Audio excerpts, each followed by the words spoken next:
उस रात शहर के सरकारी अस्पताल के एक अंधेरे वार्ड में एक जवान लड़का आखिरी सांसें गिन रहा था। उसका शरीर बुरी तरह कमजोर हो चुका था। आंखें अंदर धंस गई थी, जैसे कहीं रात से सोया ना हो, और चेहरा इतना पीला पड़ चुका था जैसे शरीर में खून ही ना बचा हो। डॉक्टरों को समझ नहीं आ रहा था कि आखिर ये बीमारी है क्या, लेकिन उसके शरीर को देखने वाला हर इंसान देख पा रहा था। उसकी गर्दन, छाती और पीठ पर गहरे काले निशान थे। ऐसे निशान जैसे किसी ने बार बार उसे अपनी बाहों में जकड़कर दबाया हो। कमरे के कोने में खड़े उसके बाप की आंखों में डर साफ दिखाई दे रहा था, और माँ का रो रो कर बुरा हाल था। मैंने कहा था उस कोठी से दूर रहने को। हाय मेरा बेटा, मेरा बेटा, कोई इसे बचा लो, मेरा बेटा। तभी यश की बंद होती आंखें अचानक खुली। उसने कमरे के एक कोने की तरफ देखा। उसके सिवा किसी और को कुछ भी दिखाई नहीं दे रहा था। यश के होठ कांप उठे, जैसे वो कुछ कहना चाह रहा था। तुम फिर आ गई। उसी पल कमरे में एक बहुत हल्की मीठी खुशबू फैल गई। खिड़की के पास लगे पर्दे अपने आप हिलने लगे, जैसे किसी ने अभी अभी वहां से गुजरकर उन्हें छुआ हो। और फिर यश के होठों से एक आखिरी चीख निकली। इसके बाद उसका शरीर एकदम ढीला पड़ गया और डॉक्टरों ने उसे मृत घोषित कर दिया। लेकिन मरने से ठीक पहले यश की आंखें उसी कोने पर टिकी थी। ये कहानी तब शुरू हुई थी जब यश अपनी गर्लफ्रेंड जिया के साथ एक होटल में बैठा खाना खा रहा था, और उसे बिल्कुल भी अंदाजा नहीं था कि उसकी जिंदगी कुछ ही दिनों में हमेशा के लिए बदलने वाली है। कब से तुम्हारा सारा ध्यान केवल खाने पर है? अरे एक बार मेरी तरफ भी तो देखो। क्या तुम भी यश ऐसे लोफड़ों जैसी हरकतें मत किया करो प्लीज। सीटी क्यों मार रहे हो? इसमें क्या है? आओ अच्छा एक सेल्फी लेते हैं, मैं अपने इंस्टाग्राम पर डालूंगा। यश जिया की तरफ आगे बढ़ता है और उसके कमर पर हाथ रखता है, लेकिन जिया तुरंत यश का हाथ झटक देती है। मैंने तुम्हें कितनी बार मना किया है यश कि मुझे ये सब पसंद नहीं है। कितने लोग आ जा रहे हैं, ऐसे चिपका चिपकी अच्छा लगता है क्या? तुम कितनी बोरिंग हो यार जिया। गलती कर दी मैंने तुम्हें अपनी गर्लफ्रेंड बनाकर। सीटी मत बजाओ, आंख मत मारो, कंधे पर हाथ मत रखो, यहाँ मत छुओ, वहाँ मत हाथ लगाओ। तुम क्या भजन करने के लिए मेरी जेब बनी हो? वाओ, तो तुम सिर्फ यही सब करने के लिए मेरे साथ रहना चाहते हो? तुम कुछ करने दोगी तब तो करूँगा। यश की बात सुनकर जिया नाराज होकर वहाँ से चली गई थी। उधर यश भी गुस्से में अपने दोस्तों से मिलने निकल जाता है। रात के 11 बजे। नालायक, घर ही क्यों आता है? बाहर रोड पर ही सो जाया करना। छुट्टियां क्या हो गई, घर में पैर ही नहीं टिकते हैं साहबजादे के। कमरे में आकर यश ने जल्दी जल्दी कपड़े बदले और बिस्तर पर लेट गया, लेकिन उसकी आंखों में नींद का नामो निशान नहीं था। रह रहकर जिया का हाथ झटकना उसे याद आ रहा था। अचानक उसे पास के कमरे में माँ बाप के बात करने की आवाज सुनाई देती है। सुनिए जी, क्या फिर उसी कोठी के चक्कर में गांव जा रहे हैं? मैं कहती हूँ छोड़िए ना। अरे शहर के कुछ लोग खरीदने को तैयार हुए हैं। अगर ये सौदा हो गया ना तो हमें बहुत बड़ा फायदा होगा। फिर करोड़ों की प्रॉपर्टी पड़ी हुई किसी काम आ जाए तो उससे अच्छा क्या होगा? लेकिन फिर भी मुझे लगता है बंद दरवाजे के पीछे जो है उसे क्यों बाहर का रास्ता दिखाना। जाने दीजिए ना। अरे कुछ नहीं है, मैंने सब सोच समझ लिया है। अब सो जाओ, मुझे सुबह जल्दी निकलना है। अब कौन सा गांव, कैसी हवेली? मम्मी पापा किस हवेली की बात कर रहे हैं? अब तो देखना पड़ेगा। अगली सुबह। अब पापा कहाँ जा रहे हो आप? मैं साथ चलूं? तुम नहीं, कोई जरूरत नहीं। पापा अब मैं छोटा बच्चा नहीं हूँ। मैंने रात को सुना था कि आप किसी गांव जा रहे हो। मुझे भी पुरानी हवेली देखनी है। वेकेशन चल रहे हैं, यहाँ पर खाली ही तो हूँ। पूरा दिन माँ की चिक चिक सुनने से अच्छा आपके साथ चल लूँ। अच्छा ठीक है, रात होने से पहले तो हम निकल ही जाएंगे, कोई खतरा नहीं है। अब ठीक है चलो। कुछ ही देर में दोनों गाड़ी में बैठकर गांव के लिए निकल पड़े। रास्ते भर खेत, कच्ची सड़कें और दूर दूर तक फैले पेड़ दिखाई दे रहे थे। करीब 4 घंटे बाद उनकी गाड़ी एक बहुत बड़ी और पुरानी कोठी के सामने आकर रुकी। कोठी सच में बहुत विशाल थी। ऊंची ऊंची दीवारें, जंग लगा हुआ लोहे का गेट और अंदर एक लंबा सा आंगन। दीवारों पर काई जम चुकी थी और खिड़कियों के शीशे धूल से ढके हुए थे। फिर भी हवेली अपने समय में क्या आलीशान रही होगी, ये समझना मुश्किल नहीं था। ये हमारी कोठी है पापा? My God! हाँ, बहुत पुरानी है। अब कोई सवाल जवाब नहीं। और हाँ, किसी सामान को छूना नहीं है। चुपचाप मुझे मेरा काम करने दो। जैसे ही यश अंदर कदम रखता है, उसे अचानक एक मीठी सी खुशबू महसूस होती है। वो खुशबू बेहद अजीब थी, जैसे रात में खिलने वाले रात चांदनी के फूल। यश को ऐसा लगा जैसे कि किसी ने अभी अभी उसके पास से गुजरते हुए धीरे से सांस ली हो। अजीब है, ये खुशबू कहाँ से आ रही है? पुरानी हवेलियों से तो सीलन की बदबू आती है, यहाँ खुशबू आ रही है। क्या बात है? क्या ताका झांकी कर रहे हो? अब नहीं, कुछ तो नहीं पापा। 1 सप्ताह में ये कोठी बिक जाएगी। पार्टी 1 सप्ताह बाद आएगी, तब तक इसे बिल्कुल नई दुल्हन की तरह चमका दो। 2 दिन में हो जाएगा मालिक, उसके बाद चाहे जब बुला लीजिए पार्टी को। उदयवीर मजदूरों को सफाई के लिए इंस्ट्रक्शन दे रहे थे और इधर यश उत्सुकता से कोठी में इधर उधर घूम रहा था। अचानक उसे ऐसा लगा जैसे ऊपर वाली मंजिल की खिड़की में कोई खड़ा है। उसे एक औरत की धुंधली सी परछाई दिखाई दी। यश ने आंखें मलकर फिर से देखा, लेकिन अगले ही पल वहां उसे कुछ दिखाई नहीं दिया। ये क्या था? कोई वहम था क्या? हाँ, वहम ही होगा। ताला तो अभी हमने ही खोला, अंदर कोई कैसे हो सकता है? उसी शाम उदय और यश वापस आ गए। अरे वाह, तेरा सही है भाई। गांव में कोठी, काश कि हमें भी मिल जाए ऐसी हवेली। क्या फायदा कोठी का? ये खुद तो फट्टू है ना। गर्लफ्रेंड का हाथ पकड़ने की तो परमिशन नहीं है इसे। बकवास बंद करो तुम लोग। हाँ, मजाक छोड़ो। चलो एक काम करते हैं, आज रात उसी कोठी में चलते हैं। अरे मजा आएगा यार, एडवेंचर हो जाएगा। पागल हो गए हो क्या? मुझे नहीं जाना वहां। पापा जान गए तो मार डालेंगे। क्यों, डर गया? अरे भाई मर्द बन, कब तक पापा से पूछकर सारे काम करेगा? वैसे भी तूने बोला कि अंकल उसे सेल करने वाले हैं, तो क्यों ना एक आखिरी बार हम लुत्फ उठा लें। ठीक है, वैसे भी मेरा छुट्टियों में कहीं जाने का मन था, तो यही सही। हम सब 2 दिन बाद निकलेंगे। कुछ देर बाद जिया का फोन यश के पास आता है। अब क्या मुंह फुलाकर घूमते रहोगे? यू नो ना कि मैं ऐसे अनकंफर्टेबल हो जाती हूँ। अच्छा बाबा सॉरी, अब मान भी जाओ। मान जाऊंगा, लेकिन तुम्हें मेरे साथ वेकेशन पर चलना होगा। इस बार नो कहा तो फिर सोच लो। ओके, चलते हैं। खुश? अगले दिन यश अपने दोस्तों के साथ कोठी जाने के लिए निकलता है। अरे ये जिया का नाटक फिर शुरू हो गया यार। मैसेज आया है कि उसके पापा आ गए हैं, वो हमारे साथ नहीं चल सकती। कह रही है हम निकल जाएं, वो डायरेक्ट पहुंच जाएगी। अरे भाई नहीं आएगी वो, तू अब मूड मत खराब कर। तीनों दोस्त कोठी में पहुंच गए थे। जैसे उसने अंदर कदम रखा, वही मीठी खुशबू फिर से हवा में फैल गई। लेकिन इस बार खुशबू पहले से ज्यादा ही गहरी थी, जैसे कोई उसके बहुत करीब खड़ा हो। अचानक से ऊपर के मंजिल से पायल की बहुत हल्की सी आवाज सुनाई पड़ी। आवाज सुनकर यश का दिल जोर जोर से धड़कने लगा।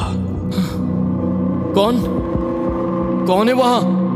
जवाब में सिर्फ हवा चली और खिड़कियों के दरवाजे आवाज के साथ खुल गए। भाई ठंड कुछ ज्यादा ही नहीं है यहाँ? मैं खिड़कियां बंद करता हूँ, अपने आप कैसे खुल गए ये दरवाजे?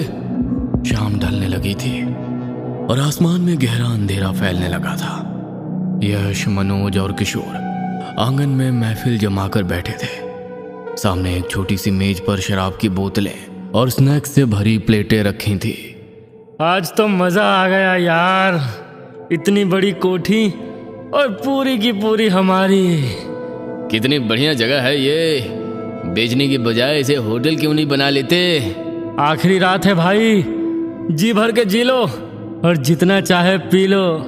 फिर ये ना हवेली रहेगी ना ये आजादी। तीनों जोर जोर से हंसने लगे। शराब का नशा अब चढ़ने लगा था। तभी अचानक यश की नजर ऊपर हवेली के लंबे गलियाने की तरफ गई। वहां अंधेरे में एक लड़की का साया दिखाई दे रहा था। उसके लंबे बाल और आंचल हवा में लहरा रहे थे और ये नजारा देखकर यश का दिल जोर से धड़कने लगा। अरे वो देखो, वहां कोई खड़ा है। कोई लड़की है। कहाँ? वहीं ऊपर लॉबी के पास। तीनों ने उधर देखा। वाकई एक लड़की वहां दिखाई पड़ रही थी जिसका लंबा आंचल हवा से लहरा रहा था। वो लड़की धीरे धीरे मुड़ी और फिर सीढ़ियों की तरफ होते हुए नीचे आने लगी। कौन है ये? हवेली तेरी है भाई, तुझे पता होगा ना। यश, किशोर और मनोज उसके पीछे दौड़ पड़े। उनके दिल में डर भी था और उत्सुकता भी। सीढ़ियों के पास पहुंचकर यश ने हाथ बढ़ाकर उस लड़की के कंधे पर हाथ रख लिया। अचानक लड़की यश की ओर घूम गई और उसका चेहरा देखकर सबकी शक्ल सफेद पड़ गई। उसके सामने जिया खूबसूरत साड़ी पहने खड़ी थी। जिया, तुम यहाँ ऐसे? तुम्हें अच्छा नहीं लगा? मैं अच्छी नहीं लग रही? कैसा लगा सरप्राइज? आज जिया की आवाज कुछ अजीब सी थी, पहले से कहीं ज्यादा धीमी और किसी तरह से रहस्यमयी। उसके गुलाबी होठों पर मध्यम मुस्कान थी और वो धीरे धीरे यश के बिल्कुल करीब आ रही थी। तुम्हें सरप्राइज देना था ना? क्या हुआ? ऐसे क्यों देख रहे हो? मैं इस रूप में पसंद नहीं आई तुम्हें? तुम आज बहुत अलग लग रही हो।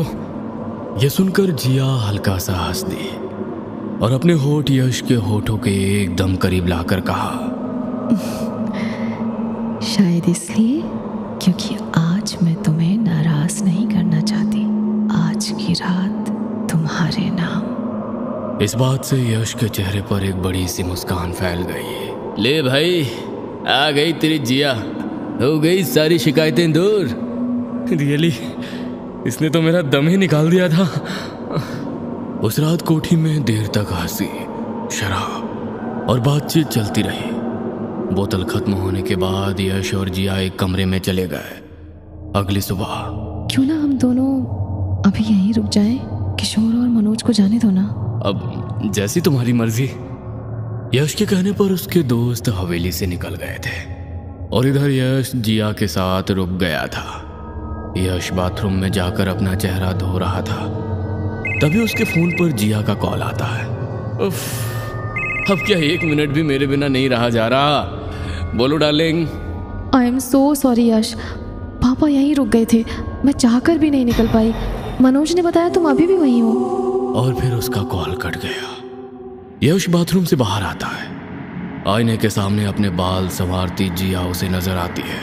यश जिया के नजदीक जाता है और जैसे ही उसकी नजर आईने पर पड़ती है, उसकी सांसें मानो अटक सी जाती है। आईने में जो अक्स दिखाई दे रहा था वो जिया नहीं बल्कि कोई डरावनी शक्ल वाली स्त्री का था।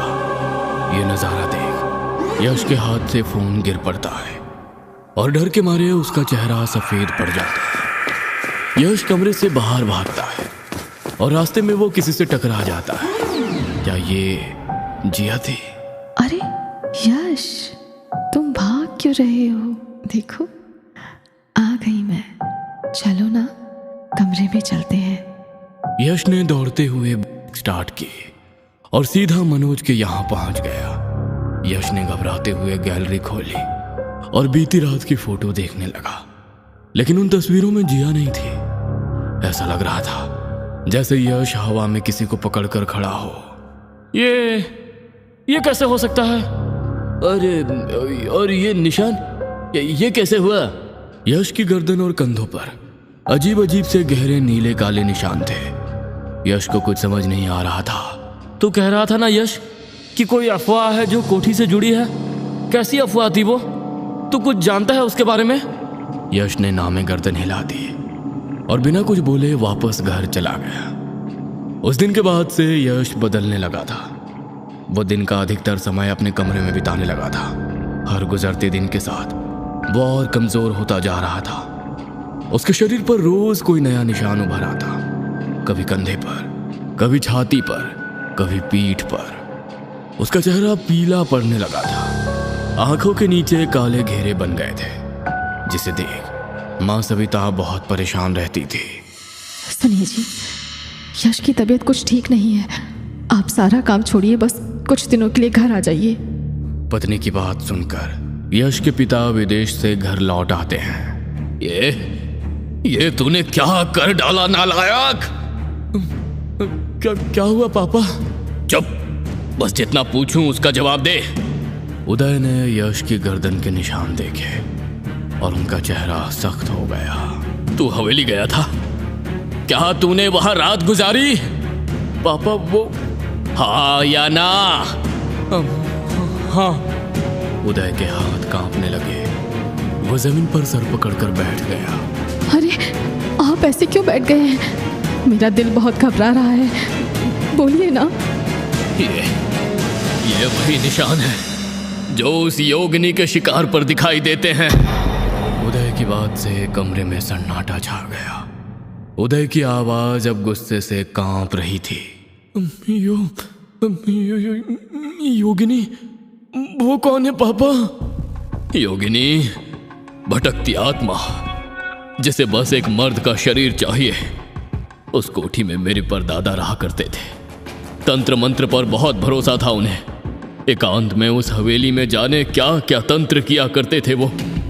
अपनी बढ़ती ख्वाहिशों को पूरा करने के लिए किसी ऐसी शक्ति को बुला लिया था उन्होंने, जिसने उन्हें धन दौलत तो दिया, लेकिन अपना गुलाम बना लिया। हर रात वो एक औरत का शरीर लेकर उनके पास आती थी। जब तक वे अपनी मर्जी से उस हवेली में रहे तब तक सब सही था, लेकिन धीरे धीरे अब उन्हें अपने परिवार की याद आने लगी।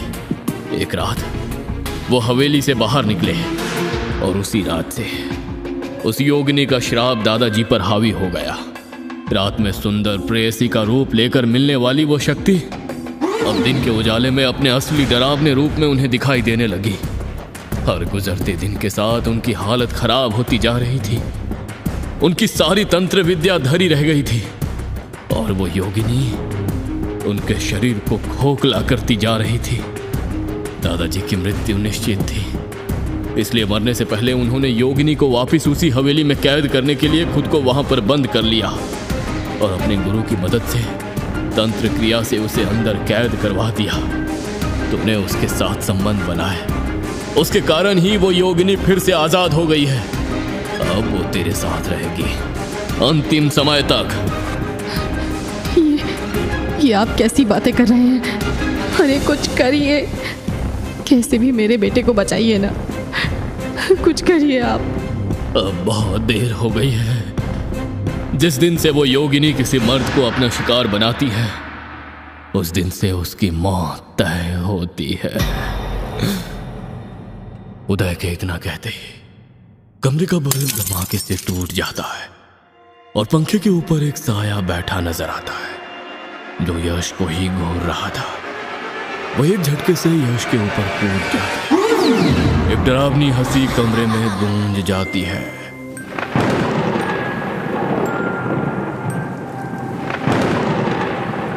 यश के दिल दहला देने वाली चीखें सुनाई देने लगती हैं और कुछ देर बाद उसका बेजान शरीर बिस्तर पर पड़ा नजर आता है।